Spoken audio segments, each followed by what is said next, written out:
2, 3, 4, 4, 4, 4. It's like Shiva trap, Shiva trap, Shiva trap, Shiva trap, Shiva trap, Shiva trap, Shiva trap, Shiva trap, Shiva trap, Shiva trap, Shiva trap, Shiva trap, Shiva trap, Shiva trap, Shiva trap, Shiva trap, Shiva trap, Shiva trap. So that's funny that I say that adage because things could have a very, particular alignment, and we don't even necessarily know there's a particular alignment going on. What do I mean by that? Marz being in third decan Sag, that's a heavy load, because what Sag really represents is activating some type of deep occult practice, like some type of hush occult practice, like that real Jupiter energy being something of like a professional like lodge type of shit, right? So if Marz is in that third decan, that final Sag area, that deep, not good, not bad, that occult lodge energy professionally, the professional one that acknowledges all the other shit, because obviously like the mystery schools, whether it be the Rosicrucians or the Freemasons or the Diabolis or just anything of that nature, or just any Kabbalah, they ultimately point to some type of higher teachings, and within their subjective grouping, they know about it, but they keep it on the low, right? They keep it on the preserve, right? There's like a professional, like, we know about this shit, but we don't have to talk about this shit, right? We just know about it, and we more or less could go away from the tradition just because the Matrix does that. And then as we go away from the tradition, we could forget about the tradition. We could forget about our roots on that deep Jupiter occult shit. So Marz simultaneously could like get you engaged into being full front with that third decan Sag energy, or it could knock you out of that energy. That's the tricks of the fucking paradoxical planets. It could either like lead you towards that path in that way, or it could lead you the opposite path in the way, particularly Marz being a 2-year cycle calendar respectively, going around the whole 12 constellations. It's a 2-year cycle calendar. So however that's managed to be, it's two times the work. It's a whole different like it just appears it's a different cycle pretty much. So since it's a different cycle, Marz could be in the unconscious path, or it could be on the full conscious path, meaning we're overly endorsed and engaged with the surface level Marz shit, and it could be healthy and balanced or not, right? So when Marz goes into Capricorn, that's when he kind of like respectively, he chills out, he gets all his action figures together, and he cleans up, right? And he kind of like takes some type of halt, right? Within that down period of the winter time, the start of where everything kind of like dies, right? And Marz is like a fiery planet. He's like that's like something of his opposite nature. So if he's in his opposite nature, that means he has to he has to come to like settle himself, where he's not necessarily gung-ho. When Marz is in Capricorn, it's not necessarily like a gung-ho energy, right? So it's like Marz in third decan Sag, it's like yeah, like we more or less, it's very supremely subjective. It's very supremely subjective how we, the personal individual, are related to the karmic paths of whatever we're calling the fucking occult, right?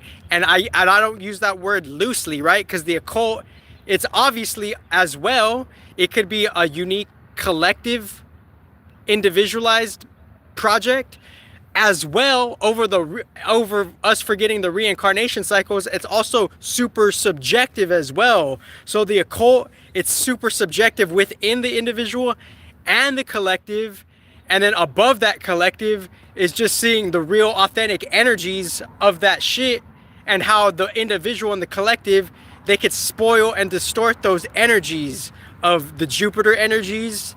The Saturn energies have been inverted uniquely. Like all the energies have been inverted uniquely, because that was the Kali Yuga type of shit. So when I'm like Shiva tribe, Shiva tribe, Shiva tribe, Shiva tribe, it's because it's Mars is in third decan Sag. And since Mars is in third decan Sag, he's concluding the climax of hidden, preserved, balanced occult shit beyond just Diaboli, Rosicrucians, Freemasonry, Scottish Rite Freemasonry, you know, Kabbalah, like, you know, things like that. There's a higher celestial nexus of those energies in which those organizations came out of, because everything is backwards here, right? So if everything's backwards here, Mars in third decan Sag is like, this is the real occult shit.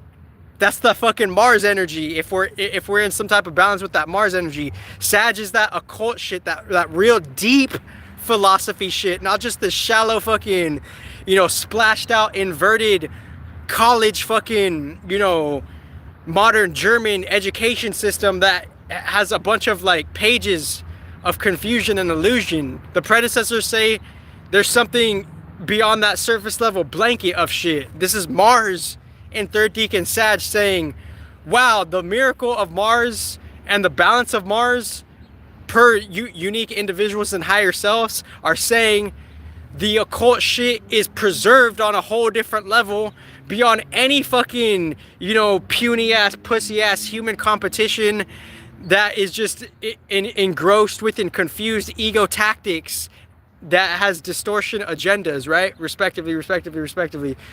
So, and Moon is in Cancer after crescendoing down, falling from Gemini. So Gemini, Cancer. So now from the dispersing of the Moon finds itself knowing that the Moon technology went from a new moon to a full moon. And now the Moon, after being released, the Moon technology is at its home base in Cancer. So the Moon is rest assuring us that we can find some type of stabilization. The water signs are pretty tricky because it's like, you know, Scorpio could be like, you know, modern aquatic technology, Cancer could be esoteric aquatic technology, and Pisces could be just like the mutable signs could be the respective the journey, the transfer, and the fusion. So the Pisces is like, what have we made of this fucking esoteric aquatic shit and this warfare aquatic shit? The fixed signs being, you know, used and geared, and within the circumstances of the fixed signs, wars could happen, right? The mutable signs being some type of respective fusion, and the cardinal signs some forthcoming energy where the element has came. So the water signs, there's aquatic technology, and all the planets within their vantage points above and below the constellations, they go through those fucking those original deep esoteric natures of Cancer being some type of esoteric aquatic cephalopod shit. So the Moon, there's millions of moons, right? But the Moon technology is the same. The Moon technology has been created from ancient cephalopods, right? And that cephalopod technology made the Moon so it could store its byproduct emotion and its water offspring energy. It could store that energy from how the fire and the wind and the earth intermingle in the water being, and how there's an offspring energy of natural soul energy, and now it gets distilled into like some type of water energy, and that's the Moon technology. So the Moon is in its ancient house, Cancer. So we could be rest assured that, you know, the ancient creations will go back respectively to the ancient architects, right? So that's the Moon in Cancer, right? So we can be settled, but the Moon is also aspecting with Mars. So it's like there's surface level matrix aspects within this shit, right? So within the surface level aspect matrix of this shit, the showering and the brimmering of the Sag energy, Sun and Mars amplifying that Sag energy, the conjunction of Sun and Mars amplifying each other's energy for us to be gung-ho with getting more life force out of the region that we're in, you know, trying to experience life more fully. And then the opposite of that is like seeing the life force being poured on that martial energy in the Sagittarii region of the depth of the occult, right? So Mars in third decan Sag is the depth of the occult. So this was a mini. You have the best life ever. Shiva tribe, Shiva tribe, Shiva tribe. I'm blessed. 1, 2, 1, 2, 3, 4, 1, 2, 1, 2, 3, 4, 1. I'm blessed, I'm blessed, I'm blessed, I'm blessed, I'm blessed, I'm blessed, I'm blessed, I'm blessed.